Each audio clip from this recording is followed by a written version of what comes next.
The ballroom was a sea of sharks, and Elara Vance was bleeding. They saw her simple dress, her quiet demeanor, and they laughed. They called her the professor's mousy wife, a drab sparrow among peacocks. Led by the cruel Serafina, the city's elite decided she was nothing. They relished in her humiliation at the grand gala, unaware they were mocking the wealthiest woman in the room.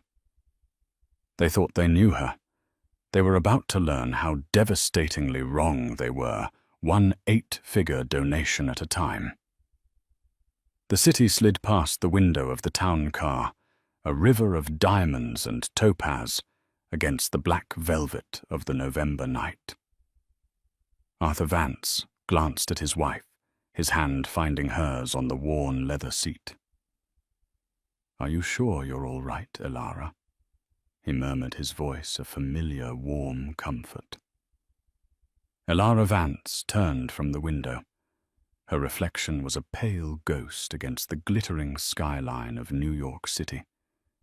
She was, as always, a study in understatement, while the other women descending on the Grand Astoria ballroom would be encased in the latest confections from Chanel or Dior. Elara wore a vintage Givenchy. It was a simple floor-length sheath of slate-grey silk, a color that perfectly matched her eyes. Her only jewelry was her thin platinum wedding band and a pair of simple pearl earrings. Her dark hair was pulled back in a simple, elegant chignon, a style that highlighted the delicate, intelligent bones of her face. "I'm fine, Arthur," she said, her voice as quiet as her dress. "It's just, loud. Even from in here." "It's the Vanguard Gala." Arthur sighed, straightening his own respectable, if not show-stopping tuxedo. "It's the annual peacock mating ritual. We'll make our donation to the Global Children's Relief Fund.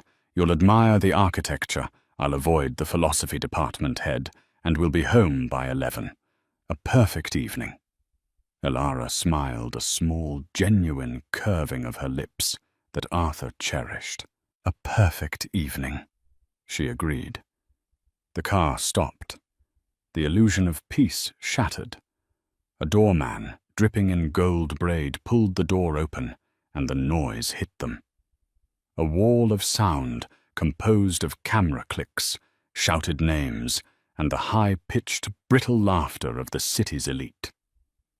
Arthur stepped out first, a solid, reassuring presence. He turned and offered Elara his hand. As she stepped onto the red carpet, a sudden, blinding series of flashes erupted. Elara flinched, her hand tightening on Arthur's. "It's all right," he soothed. "They're not for us." He was right. The paparazzi were screaming a name, but it wasn't Vance. "Serafina over here." "Serafina. Who are you wearing?"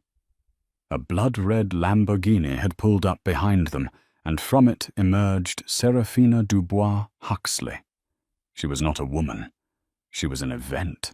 Her dress was a chaotic masterpiece of red feathers and sequins by Balenciaga, and a necklace of truly obscene diamonds on loan from Harry Winston, as the society pages would dutifully report tomorrow, was draped around her throat. Her laughter was loud and abrasive as she kissed the air on either side of an entertainment reporter's head. "She's vibrant," Arthur noted, steering Elara toward the entrance. "She's a distraction," Elara murmured, her eyes already scanning the crowd, cataloguing, observing. They slipped inside, past the phalanx of photographers, their arrival as unnoticed as a single falling snowflake in a blizzard. The Grand Astoria ballroom was a cavern of gilded excess. Ceilings vaulted 3 stories high, painted with cherubs and clouds. Chandeliers the size of carriages dripped crystal light over a sea of people who collectively controlled a significant portion of the world's wealth. And they were all looking at each other. "Professor Vance, Arthur, glad you could make it." A man with a booming voice. Marcus Thorne, a real estate developer, with a predatory grin, clapped Arthur on the back. His eyes slid over Elara, dismissed her, and returned to Arthur. "Good of you to support the cause." "We wouldn't miss it, Marcus," Arthur said smoothly, his hand resting on the small of Elara's back. "You know my wife, Elara." "Ah, yes." Marcus Thorne gave her a cursory nod, his gaze already scanning the room for a more important target. "Mrs. Vance. Lovely. Now, if you'll excuse me, I see a Rockefeller." He was gone, swallowed by the crowd. "Charming," Elara said, her voice dry. "He's a Philistine," Arthur said, leading her toward the champagne table. "But a necessary one, I'm told." They hadn't taken 5 steps before they were intercepted. Seraphina Dubois Huxley had finally made her entrance, and she moved through the crowd. Not like a person, but like a force of nature, a hurricane of feathers and entitlement, with her 2 loyal sycophants, Beatrice Bea Croft and the same Marcus Thorne, trailing in her wake. Seraphina's eyes, sharp and calculating, landed on Arthur. "Arthur, darling," she boomed, holding out a hand glittering with rings. "How wonderful to see you. I so adored your last paper on pre-Columbian monetary systems. Utterly fascinating." "Seraphina," Arthur said, his smile tight as he dutifully brushed his lips over her knuckles. "You're too kind." "I am never too kind. Darling, I am always just right," she purred. And then her gaze fell on Elara. It was not a kind gaze. It was the look a biologist gives a new, uninteresting specimen under a microscope. Her eyes traveled from Elara's simple hair down to the hem of her slate-grey dress. A slow, condescending smile spread across her perfectly painted red lips. "And you brought her," Seraphina said, not to Elara, but to Arthur. The her hung in the air, heavy and dismissive. Elara stood perfectly still. She didn't shrink. She didn't blush. She simply watched. "This is my wife, Elara Vance," Arthur said, his voice losing its warmth, turning to steel. "Oh, I know," Seraphina laughed, a sound like breaking glass. "The quiet one. Arthur, really, we must find you a new tailor. And as for your wife, darling," she finally addressed Elara, her voice dropping into a tone of false syrupy concern. "Did you lose a bet that dress? It's so functional. I suppose someone has to be the drab little sparrow in a room full of peacocks. It's so brave of you." "Isn't it brave, Bea?" Bea Croft, a woman who had surgically altered herself to look perpetually surprised, tittered on command. "So brave, Seraphina, utterly courageous." Elara merely tilted her head. "Good evening, Ms. Dubois Huxley. It's a lovely party. The floral arrangements are particularly stunning." The non-reaction, the simple polite observation, seemed to infuriate Seraphina more than any witty retort could have. Seraphina was used to people cowering or fighting back. She didn't know what to do with quiet indifference. "Yes, well," Seraphina snapped, her smile faltering. "Enjoy the canapes. I'm sure they're more to your speed." She turned on her feathered heel and swept away her clique, following dutifully. Arthur let out a breath he didn't know he was holding. "I am so sorry, my love. That woman is vile." Elara watched Seraphina's red-feathered retreat. "She's not vile, Arthur," she said, softly, taking a flute of champagne from a passing waiter. "She's just terrified." "Terrified?" Arthur was baffled. "Of what? She owns half the building."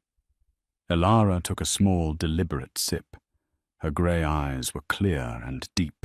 "She's terrified that one day Everyone will look at her, really look at her, and see the same thing she sees in the mirror every morning." "And what's that?" "Nothing at all," Elara said.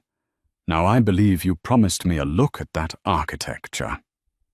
As they walked away, a few people who had overheard the exchange snickered. The story was already solidifying. Arthur Vance, the charming middleweight academic, was shackled to a mousy, socially inept wife who dressed in hand-me-downs. The first laugh had been cast. The gala settled into its rhythm, a symphony of performative generosity and barely concealed contempt. Elara and Arthur tried to stick to their plan. They examined the gilded cornices, and Elara, who had a mind that processed numbers and patterns with terrifying speed, mentally calculated the structural load of the central chandelier. Arthur pointed out the historical inaccuracies in the Renaissance-style murals, and she squeezed his arm affectionately. They were a small, quiet island in a churning, tempestuous sea, and the sharks were circling. The humiliation was not a single grand event. It was a death by 1,000 tiny, paper-thin cuts. It started with the servers. Elara, thirsty, tried to flag down a waiter carrying a tray of sparkling water. He looked through her, his eyes fixed on a louder, more demanding guest just behind her. Arthur finally had to put a firm hand on the man's arm. "My wife would like a water." The waiter, flustered, handed it over with a mumbled apology, but the message was clear. Elara in her simple grey dress was invisible. Then came the silent auction.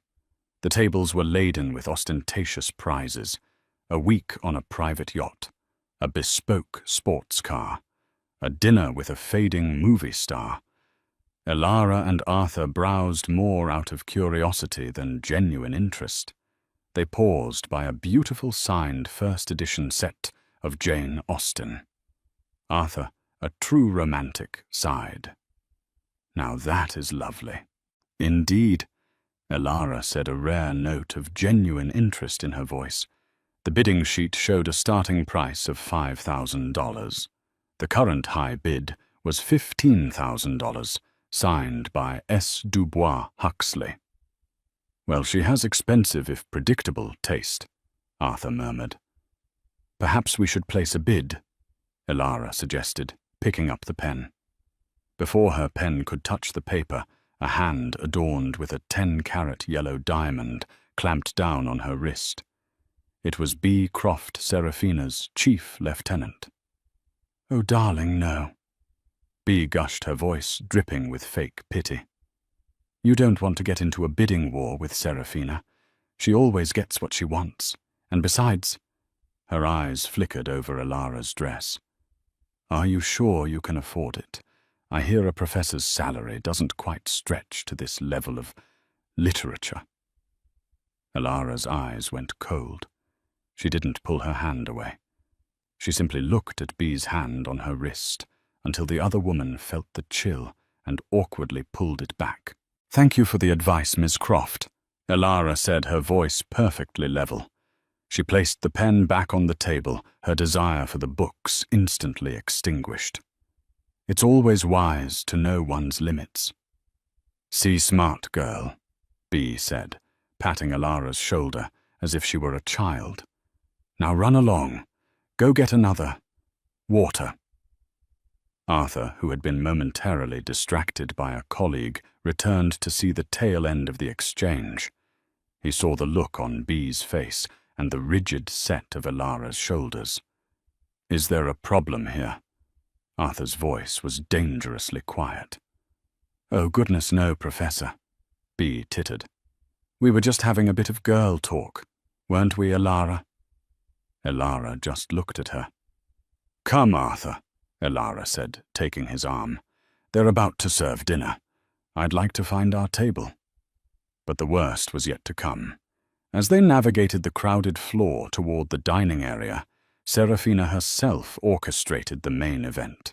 She was holding court near the grand staircase, a flute of champagne in one hand, gesturing wildly as she told a story. Elara, trying to find the path of least resistance, attempted to slip by behind her. It was perhaps an accident, a loss of balance from the queen bee. Serafina stumbled backward, her arm swinging wide. Her full flute of champagne, pink sticky champagne, arced through the air and splashed directly down the front of Elara's slate-grey dress. A collective theatrical gasp went up from the circle around Serafina. The music seemed to dip. The chatter died. Elara stood frozen, the cold liquid soaking through the delicate silk, a large dark stain spreading across her chest. "Oh my God!" Serafina shrieked, her hands flying to her mouth in a perfect pantomime of shock. "Oh, you poor, poor thing! I am so clumsy!" She burst into that high, brittle laugh. But then again, she said, her voice dropping to a stage whisper that carried across the entire room. "Who could even tell? It's just grey. Perhaps I've done it an improvement. Added a little colour to your world, darling." Marcus Thorne and B. Croft howled with laughter. Others farther away just stared, caught between embarrassment and the cruel theatre of it all. Elara didn't say a word. She looked down at the stain, then up at Serafina's triumphant, smiling there. Arthur, his face a mask of thunder, was already shrugging out of his tuxedo jacket to cover her. "That's enough, Serafina." Arthur's voice was a low growl. "Enough, darling, it was an accident." Serafina scoffed. "Though really," she added, leaning in conspiratorially, "you should thank me. That dress was a tragedy. Now it's a statement." Elara put a hand on Arthur's chest, stopping him. She looked directly at Serafina. The ballroom held its breath, waiting for the mousy wife to cry, to scream, to run. Elara did none of those things. She simply reached up, took the sodden napkin offered by a panicked waiter, and began to dab very precisely at the stain. "It's quite all right, Miss Dubois Huxley," Elara said, her voice clear in the sudden silence. "It's just a dress, and you're right. Accidents happen." She turned to her husband. "Please put your jacket back on, Arthur. You'll be cold. A little champagne won't hurt me." This was the ultimate insult. Elara's total, unassailable composure. She had taken Serafina's most potent venom and neutralized it with simple, quiet grace. Serafina's smile became a sneer.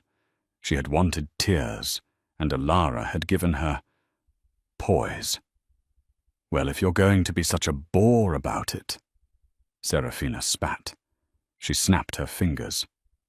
"Waiter. Another bottle of the Dom. This one is empty." She tossed her empty flute onto the man's tray with a clatter.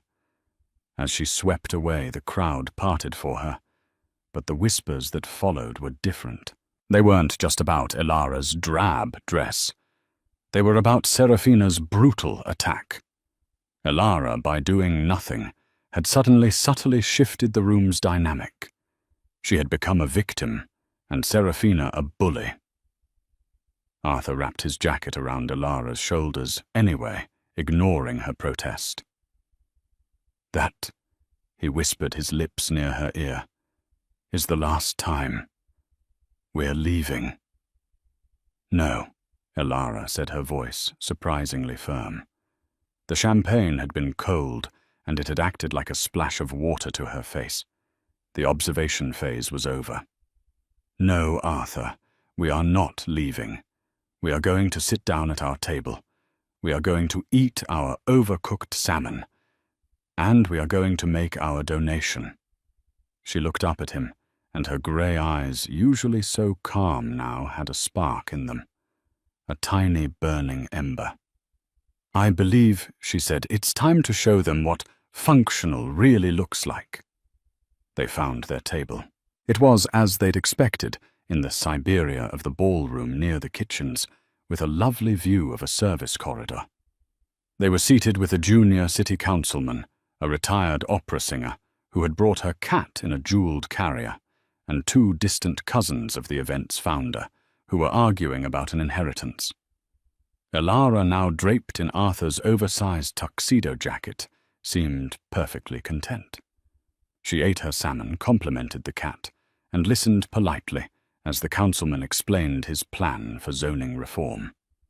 "She's handling this better than I am," Arthur muttered to himself, pushing his food around his plate.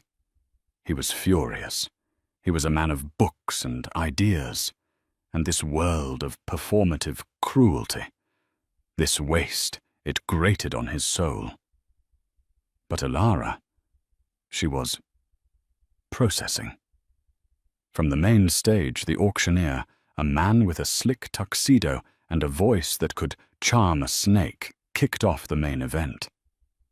"Ladies and gentlemen," he boomed, "we've had the silent auction, but now it's time for the real generosity to begin. Remember what we're here for. The children, the Global Children's Relief Fund." A slickly produced video played on the massive screens, showing smiling children in clinics and schools built by the fund.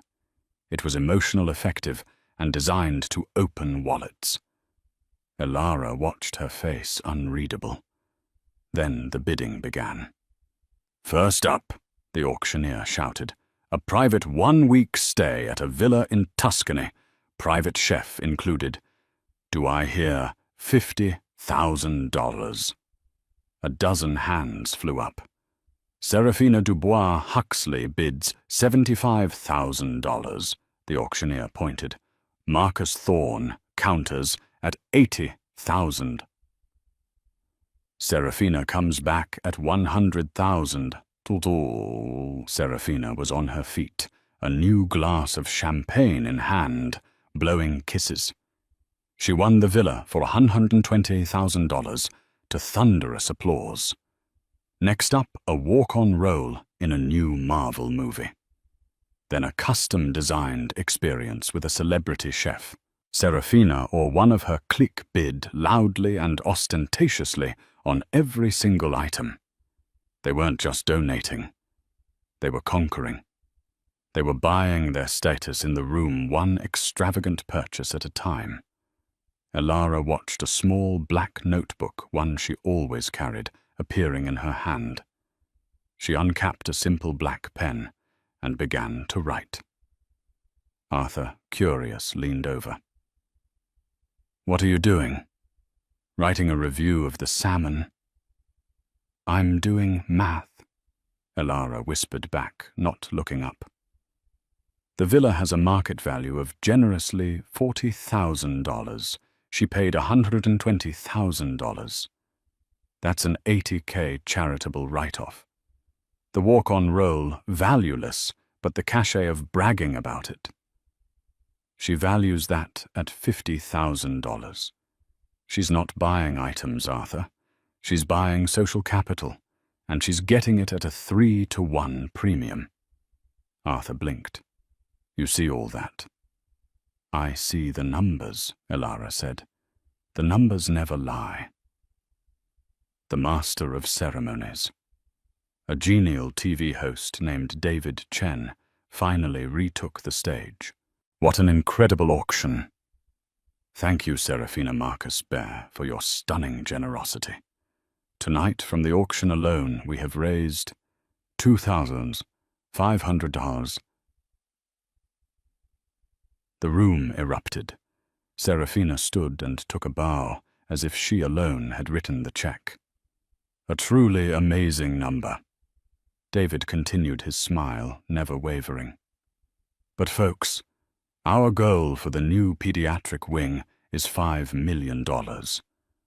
We are only halfway there." The mood sobered slightly. "And now," David said, "we come to the part of the evening, the pledge drive, where we ask you to open your hearts. We're going to put the thermometer on the screen. Our associates are in the aisles. You can pledge by cash, by card, or by raising your paddle. Let's see if we can close this gap. Let's see if we can get to $5 million for the children. A massive screen behind him lit up, showing the current total, $2,500,000. The music swelled. The lights dimmed. Waiters moved through the tables, offering more wine. Their other hand holding a tablet for donations. "Who will start us off?" David pleaded. "I will," Serafina shouted, her voice slurring slightly. She stood up again, weaving. "Put me down for another $250,000. The room exploded again. Serafina blew another kiss. The number on the screen jumped $2,750,000. "Thank you, Serafina. A queen of generosity," David cried. This triggered a small avalanche. 10,000, 25,000, the number crept up. 3 million, 3.2 million, 3.5 million, and then it stalled. The room grew quiet. The initial flurry of easy donations was over. They were still $1.5 million short. David Chen's smile was becoming strained. "Come on, ladies and gentlemen," he urged. "I know we can do this. Who has been saving their generosity for this very moment? Don't be shy." The room was silent. The sound of clinking silverware was suddenly deafening. Serafina, seeing her moment, grabbed the microphone from a nearby coordinator's table. "David, darling, it's just awful," she said into the mic, her voice echoing through the ballroom. The feedback screeched. "Serafina, please," David began, but she waved him off. "It's just tacky," Serafina continued, her eyes scanning the room, and then, as if drawn by a magnet, landing on table 42 in the back by the kitchens. "It's just so tacky," she repeated, "that some people come to these events, eat the food, drink the champagne, and just take up space. They just sit there like little grey mice." Here she stared directly at Alara, while the rest of us who care, are shouldering the burden. It's pathetic." The room was mortified. Arthur was halfway out of his chair, his face white with rage. "Alara, that's it. We're leaving now." But Alara didn't move. She was looking at the screen, not at Serafina, not at the people staring, at the numbers. 3,000. Goal, $5,000. She was still on her phone. Serafina had seen it earlier and mocked her. So rude, can't even pay attention. But Alara was paying attention. She took a sip of her water. She closed her small black notebook. She picked up her phone. Her fingers, long and elegant, began to type. "Alara," Arthur said, his voice raw. Alara didn't look up from her phone. Her thumb moved over the screen, pressing, swiping, confirming. "It's all right, Arthur," she said, her voice a low, calm vibration. "She's right about one thing." "What?" he asked, exasperated. Alara's thumb pressed the confirm button on her screen. A small transaction successful icon flashed. She finally looked up, her gaze cutting through the dim light of the ballroom, past the jeering face of Serafina to the desperate face of the MC on the stage. "It is pathetic," she said. "They're not thinking nearly big enough. To understand what Alara Vance did next, you have to understand who she was. And no one in that ballroom save Arthur. And even he only knew 90% of it had any idea. Alara Vance was not Alara Vance. She was born Elara Vick, the daughter of a high school math teacher and a librarian in Omaha, Nebraska. She was a quiet child, a numbers girl. While other kids were playing house, Elara was learning Fortran. While they were at prom, she was winning national mathematics Olympiads. She went to Caltech on a full scholarship at 16. She was awkward. She didn't understand social cues. She understood binary. She saw the world not as a series of social interactions, but as a series of interconnected systems of inputs and outputs.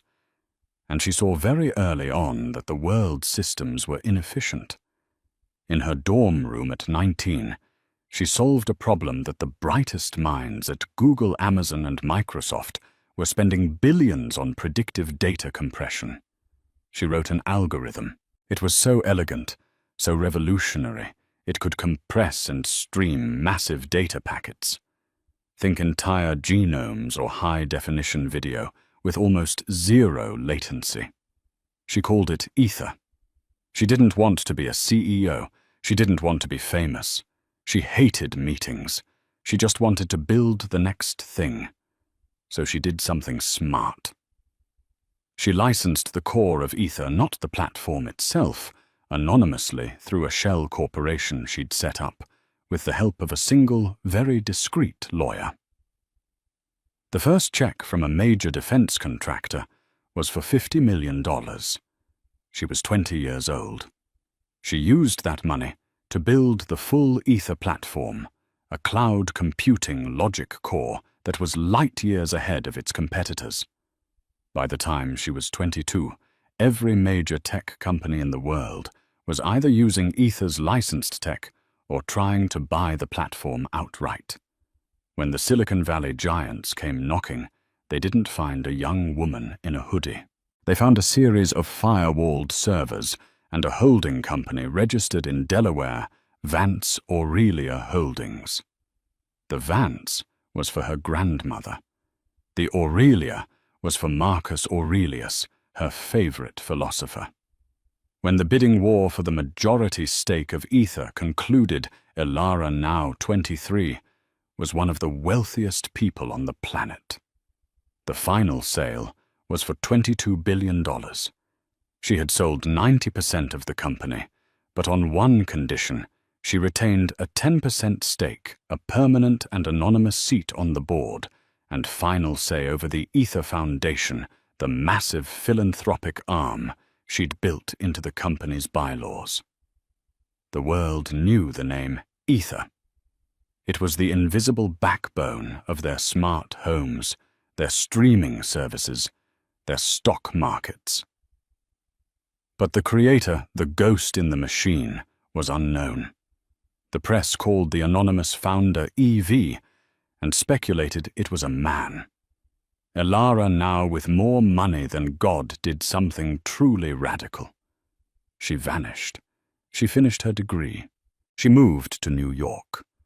And she went to the one place she had always felt safe, the library. She was working part-time for free as a researcher at the New York Public Library, just because she liked the quiet of the archives when she met Arthur Vance. He was a young, brilliant, and utterly broke history professor, researching a paper on the 12th century spice trade routes. He thought she was just another librarian. He was captivated by her mind, by the way she saw patterns he'd missed. He fell in love with the quiet girl who read Marcus Aurelius in the original Latin. When she finally told him 6 months into their relationship, he didn't believe her. Not until she took him to a small, unassuming brownstone in the village which she owned, and then showed him the other brownstone next door, which she also owned. She'd had the basements connected to, house her private server bank, and a full-scale analysis lab. So, he had said, sitting on her roof, looking at the stars, the $22 billion figure echoing in his head. The money. What do you do with it? Mostly I give it away, she'd said simply. But it's difficult. People behave strangely when they know. They stop being real. They want things. I don't like being wanted. I just like being. So you're Evie, he'd asked. I'm Elara, she'd said, and I would very much like it if you would just call me Elara. So he did. They got married at City Hall. They bought a comfortable but not ostentatious apartment on the Upper West Side. Arthur kept his job at the university. Elara kept her job as the anonymous head of Vance Aurelia Holdings, managing a philanthropic and investment portfolio that dwarfed the GDP of small countries. The Ether Foundation became her primary tool. It was a silent giant. It didn't put its name on buildings. It funded the research. It endowed scholarships, paid for clean water infrastructure in 50 countries, and anonymously covered the debts of failing hospitals. Elara Vance lived her life by a simple code: observe, calculate, and act. And sitting at table 42 in her champagne-soaked dress, being mocked by a woman who valued a pair of shoes at 10,000. Elara had finished her calculations. Serafina's total contribution across all her performative bids was $370,000. It was a lot of money. But Elara on her phone had just checked the public records of the Dubois-Huxley Foundation. It had assets of $500 million. Serafina's donation represented less than 1/10 of 1% of her foundation's holdings. It was by Elara's math, a rounding error. A pathetic, insulting rounding error given the need. Elara looked at the video of the children. She looked at the total stalled at $3.5 million. She looked at her husband's angry, protective face. She made her decision. Elara, I mean it. Let's go. Arthur was standing, his hand out. The humiliation had become a physical weight, and he couldn't bear to see his wife, the most brilliant person he knew, subjected to it for one more second. Sit down, Arthur, Elara said. Her voice wasn't a request. It was a quiet, calm command that cut through his anger. He stared at her confused and slowly sat. What are you doing? He whispered. I'm solving a problem, Elara said, her eyes on the stage. They have an insufficient funds issue. I have a liquidity surplus. It's a simple match. On her phone, she had just completed the transaction. A simple encrypted wire transfer from the Vance Aurelia Holdings primary philanthropic account to the Global Children's Relief Fund. The transfer was, by her standards, a modest one. She stood up. The entire table stared at her. Even the opera singer's cat looked up. Arthur's tuxedo jacket fell from her shoulders, pooling at her waist. She left it on the chair. She stood revealed in the slate-grey Givenchy dress, the dark, ugly stain of the pink champagne stark against the silk. She didn't try to hide it. She wore it like a battle scar. Elara, where are you going? Arthur asked, a note of panic in his voice. To talk to the event manager, she said. And she began to walk. The ballroom was still trapped in that awful posturing silence left by Serafina's speech. The MC David Chen was on stage, his face fixed in a rictus of a smile, desperately trying to think of a way to salvage the evening. Come on, people, he was saying weakly. I know we can. He trailed off, watching as Elara Vance walked out of the shadows of Siberia. She didn't walk down the main aisle. She walked along the perimeter by the service stations, moving with a quiet, unhurried purpose. People turned to look. First it was the waiters, then the tables nearest the edge. A new whisper began. Who is that? It's the professor's wife. The one Serafina spilled on. Look at her dress. How embarrassing. Serafina saw her. She was back at her front and center table, preening. She nudged Bay. "Oh, look!" Serafina hissed loud enough for her table to hear. "The mouse is running, probably going to the bathroom to cry. So pathetic." But Alara wasn't going to the bathroom. She was heading for the side stage area, where a harassed-looking man in a headset, the event coordinator, was frantically talking to the lighting booth. Alara walked up to him. She waited patiently for him to finish yelling into his microphone. "And I don't care if the generator is—" He sensed someone standing next to him and turned annoyed. "What, can't you see I'm—" He stopped. He looked at Alara. He saw the stained dress, the quiet face. He saw in his mind a 2,500 a plate guest who was probably lost or about to complain about the salmon. "Ma'am, the restrooms are to the left. If you have a complaint—" "I don't have a complaint," Alara said, her voice barely audible over the din. "I need to speak to Mr. Chen, the MC." The coordinator laughed, a short, sharp bark of stress. "Ma'am, he's in the middle of a show. We are $1.5 million short. I do not have time for—" "I know," Alara said. "That's why I need to speak to him. Or you can." "Speak to me about what?" he snapped. Alara held up her phone. On the screen was a bank confirmation, a wire transfer receipt from Vance Aurelia Holdings to the Global Children's Relief Fund. The coordinator squinted at it. He didn't understand. "Vance Aurelia. What is this?" "That is a donation," Alara said simply.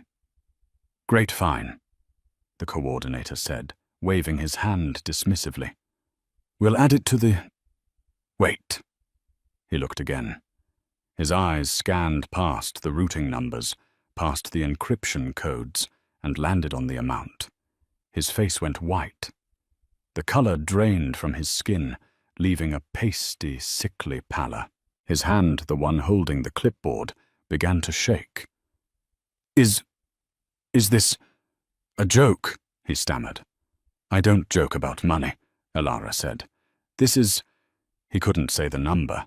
He just pointed at the screen, his finger trembling. "Yes," Alara said. "But I have a request. I would like the donation to be anonymous, from a friend, but I would like the amount to be reflected on the thermometer." "Can you do that?" The coordinator, whose name was Mark, just stared at her. He looked from the phone to her face. He saw the stained dress. He saw the simple pearl earrings. He saw the professor's mousy wife. And he saw the number on the phone. Phone screen. His brain simply broke. "Ma'am," he whispered, his voice cracking. That's more than—" "Can you do it or not?" Alara asked, not unkindly. "I understand if your system can't process a donation of that size from the floor. I can wait until tomorrow." "No." Mark yelped suddenly. Terrified, this impossible magical number would vanish. "No, I can... Yes, I can do it." He fumbled for his headset, his hands shaking so badly he almost dropped it. "David," he whispered, his voice hoarse. "David, get ready. Get ready. I'm patching in a new pledge. A big one." On stage, David Chen heard the crackle in his ear. "A big one? How big, Mark?" "Did we get another 50K? Mark looked at Alara, who was just watching him with those calm, grey eyes. "No, David," Mark whispered into the mic, his gaze locked on the quiet woman in the stained dress. "You're not going to believe me." David Chen was dying on stage. The air was thick with the smell of expensive perfume and the sound of failure. They were stalled at $3,500,000. It was a disaster. "Come on, New York," he pleaded, his TV host's smile frozen in place. One last push for the children. Silence. Then his earpiece crackled. It was Mark, his event coordinator, and he sounded like he was having a seizure. David, get ready. I'm patching in a new pledge. A big one. A big one. How big, Mark? David said, his voice hopeful. Did we get another 50K? There was a long, static-filled pause. Then Mark's voice came back, shaky and thin. No, David. You're not going to believe me. Just put it on the board, Mark. David snapped, his patience gone. Okay. Patching it to the main board, now. Behind David, the massive screen with the thermometer flickered. The total $3,500 blinked, and then it vanished. The number was replaced by a new donation entry, a new single-line item at the bottom of the pledge list. It read, Pledge, $30,000, $1,000, Donor Anonymous. Friend. For a full 3 seconds, the room did not react. The collective consciousness of the 800 people in the ballroom simply could not process the number. Their brains, attuned to $50,000 and $100,000, saw too many zeros. They thought it was a typo. Serafina at her table squinted. 30,000. Is that all? How cheap. No, Serafina. Marcus Thorne whispered, his face pale. Read it again. That's $30 million. The silence broke. It was not a gasp. It was a roar, a sound like a physical shock wave. 1,000 what? And, oh my God, all at once. The new total flashed on the screen. New total. $30,500,000. David Chen. The MC stared at the number. He turned to Mark in the wings, his face a mask of utter bewilderment. Mark, still shaking, pointed. He wasn't trying to point. It was an involuntary gesture. He was just pointing at Alara, who was standing right next to him. David followed the line of Mark's trembling finger. It led him to the professor's wife, the mousy woman in the stained grey dress. The spotlight operator, confused and panicked, thought David was trying to point out the donor. He swiveled his light, and a hard, bright, white circle of light left David Chen and slammed onto Alara Vance, bathing her in an isolating, brutal glare. The entire 800-person ballroom went dead silent. Alara froze. This was not part of the plan. She hadn't calculated for this. She squinted into the light, her hand flying up to shield her eyes. And in that instant, everyone saw her. They saw the plain, dark hair. They saw the simple pearl earrings. And they saw, in horrifying high definition, the massive dark stain of champagne splashed across her chest. The whispers started again, but this time they weren't dismissive. They were sharp, confused, and electric. That's not possible. It's the professor's wife, 30 million. Her husband's a teacher. It's a mistake. It has to be a mistake. At the front table, Serafina Dubois Huxley was on her feet. Her face, a mask of perfectly applied makeup, was contorted in a mask of pure, unfiltered rage and disbelief. "That's absurd!" she shrieked, her voice cracking. "Stop the show, it's a joke. She's no one. She's nothing." She was screaming at David, at the technicians, at the universe. "She's probably just taking credit." Serafina pointed a finger, her diamonds flashing. "She's a fraud. She's a pathetic little liar." The room was on a knife's edge. They wanted to believe Serafina. It made sense that Alara was a fraud. It made more sense than the idea that this quiet, unassuming woman in a ruined dress had just casually dropped $30 million. Alara, trapped in the spotlight, looked lost. She looked at Arthur, who was frozen at his table, his face a picture of stunned, terrified pride. She looked at Serafina, who was marching toward the stage, her red feathers practically vibrating with fury. "I demand to see the manager. This is an insult to the real donors." The entire gala was about to collapse into a brawl. And then a new voice cut through the chaos. "I can assure you, Ms. Dubois-Huxley, the donation is quite real." The voice was deep calm and carried the weight of absolute authority. The crowd parted. Striding from the VIP section, the tables reserved for the real money, the old guard, was Robert Chen. Robert Chen was not just the MC's uncle. He was the CEO of the bank that sponsored the gala. He was a man who didn't just attend galas. He approved them. His bank, the Bank of Metropolitan Trust, handled the accounts for half the people in this room. And as it happened, it was the primary domestic bank for the Global Children's Relief Fund. He walked past Serafina as if she were a piece of furniture and stopped at the edge of the stage, looking at Alara, who was still blinking in the spotlight.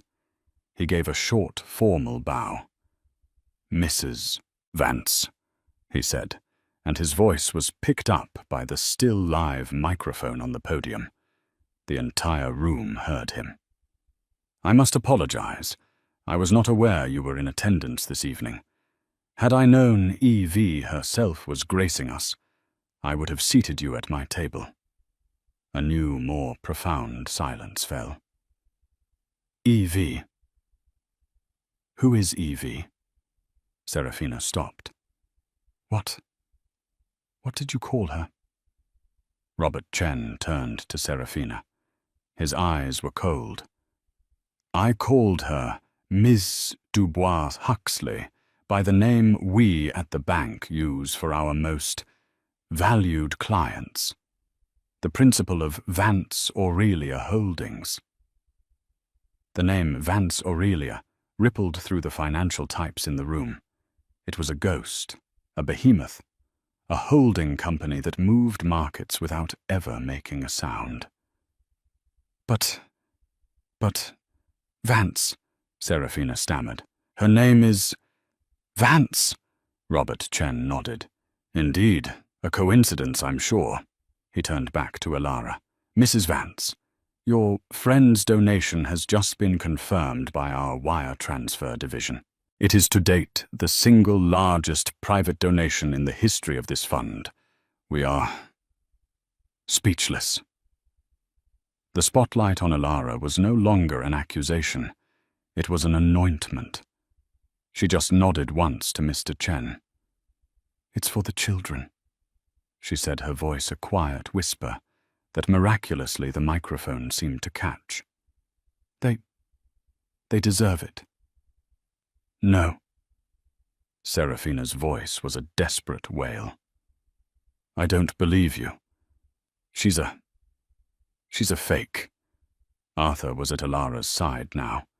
He had crossed the ballroom floor in 10 long strides, and he put his arm around his wife's waist, pulling her out of the spotlight. "That's enough," he said to Robert Chen. "We're leaving." "Of course," Mr. Chen said, dipping his head again. But David Chen, the MC, who had been standing on stage with his jaw on the floor, suddenly got his voice back. The producer in his ear was screaming. "Wait! Wait!" David shouted, his voice high with adrenaline. "Mr. Chen! Mrs. Vance! We have another announcement." He was holding a new card just handed to him by the frantic coordinator, Mark. "Ladies and gentlemen," David said, his voice shaking with a new wild excitement. The $30 million donation. It has," He looked at the card, unable to believe the words. It has triggered a pre-arranged legacy match from... He paused. He looked right at Robert Chen, then at Elara. From the Ether Foundation. The name Ether hit the room like a bomb. Ether wasn't just money. Ether was everything. It was the invisible tech that ran their phones, their cars, their banks. The Ether Foundation, David read, his voice trembling, has a standing legacy match for the Global Children's Relief Fund. Any single donation over $25 million is matched, 5 to 1. He stopped. He did the math in his head. The room did the math with him. 5 to 1. 5 times 30 million. That's, David whispered, that's an additional $150 million. The sound that left the room was not a cheer. It was a single primal scream of disbelief. The thermometer on the screen exploded. The numbers spun like a slot machine, hitting the jackpot. $50,000, $1,000, $1,000, $100,000, $1,000, $1,000, $150,000, £1,000. It settled on a final impossible number. Grand total $183,500,000.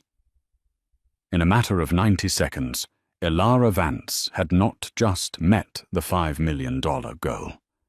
She had funded the entire pediatric wing, endowed it for a century, and probably paid for the next 3 hospitals after that.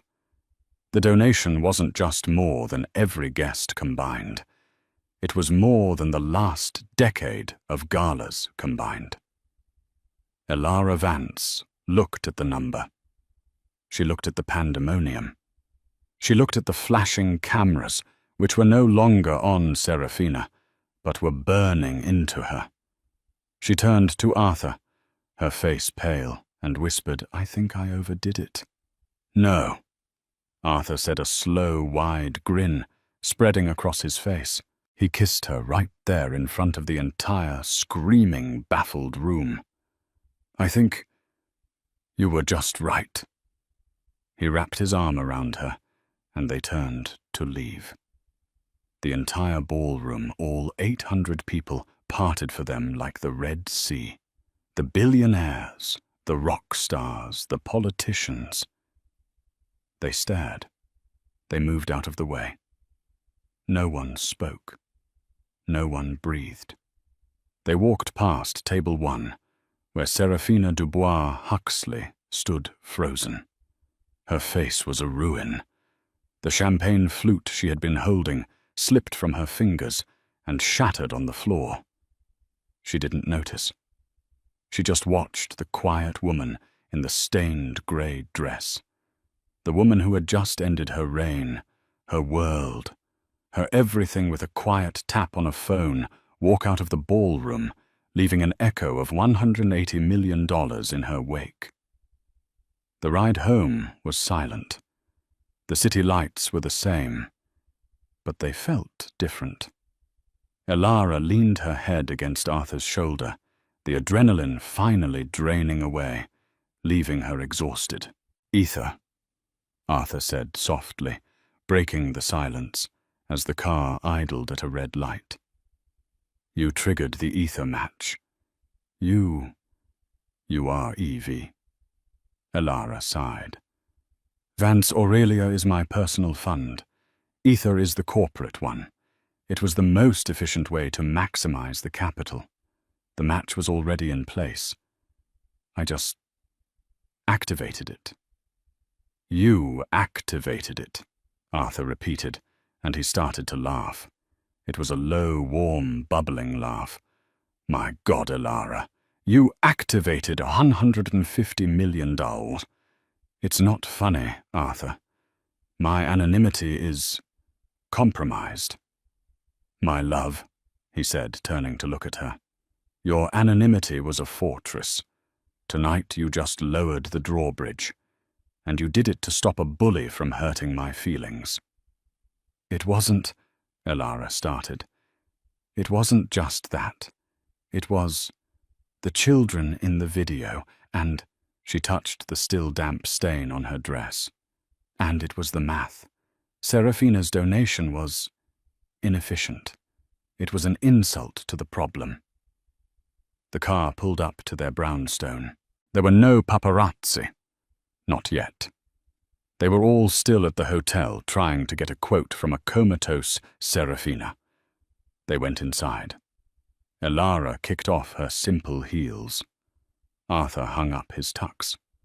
Elara peeled off the ruined Givenchy dress and dropped it in the trash. She reappeared in an old, soft grey t-shirt, Arthur's, and a pair of flannel pants. She went into the kitchen and started to make tea. The next morning the world was on fire. The story was everywhere, not just on page 6. It was the front page above the fold headline in the Wall Street Journal and the New York Times. The ghost of ether mystery, donor EV, unmasked at Vanguard Gala.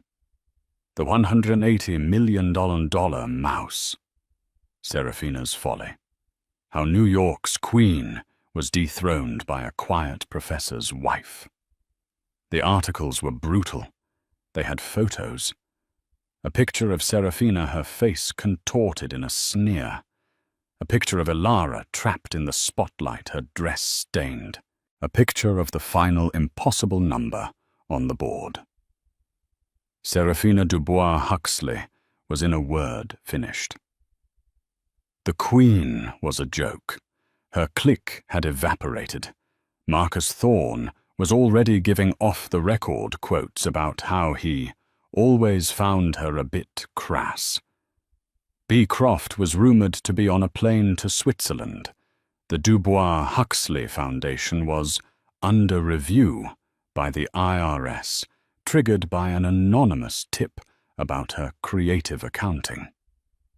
Arthur sat at their kitchen table, a simple oak table, reading the paper on his tablet. Elara was at the stove making pancakes. "It says here," Arthur said, "that Elara Vance, the reclusive EV of Ether, is poised to become the new quiet face of global philanthropy." "I don't want to be a face," Elara said, flipping a pancake. "I want to be a pair of hands." There was a knock at their door. Not a loud, demanding knock. A quiet, polite one. Arthur opened it. It was Robert Chen, the bank CEO, and a woman Arthur didn't recognize. "Professor Vance," Robert said, his voice hushed. "I apologize for the intrusion. This is Dr. Aris, the CEO of the Global Children's Relief Fund. We came to say thank you." Elara came out of the kitchen, wiping her hands on a dish towel. She was wearing her flannel pants and Arthur's t-shirt. Dr. Aris, a woman who had seen war zones and famines, looked at Elara, and her eyes filled with tears. "Mrs. Vance." "Elara, what you did, you haven't just funded a wing. You have funded the end of 3 separate tropical diseases.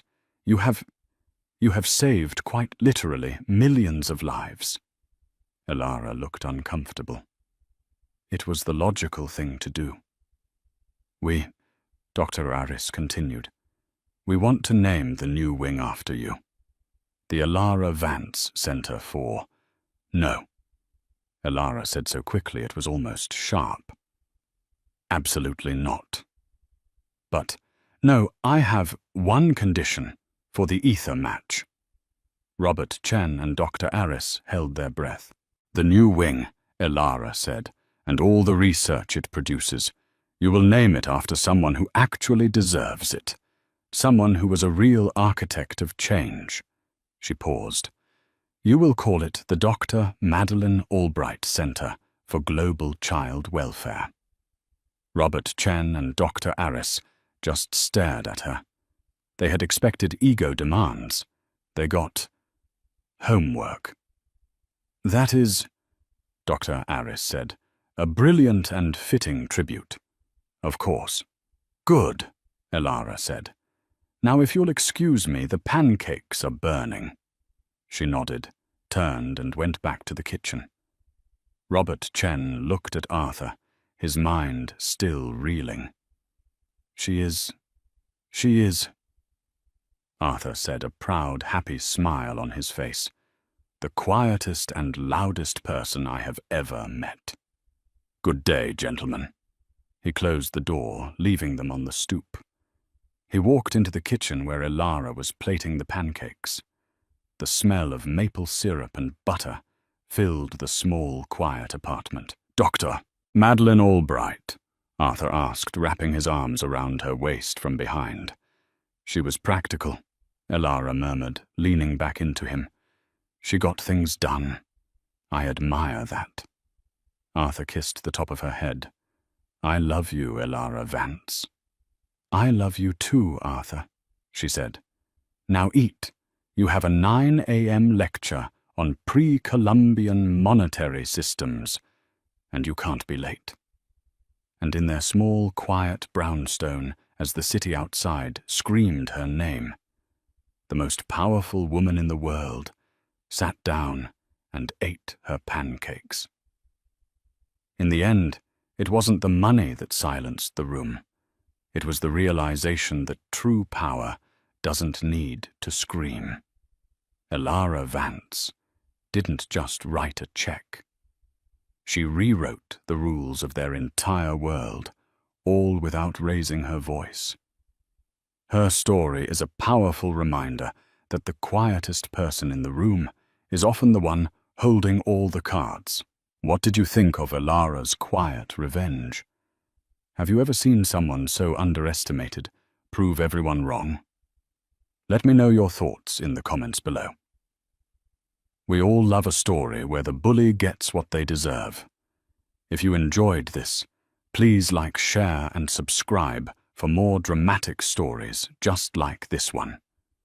Your support helps us create more content, and it means the world. We'll see you in the next story.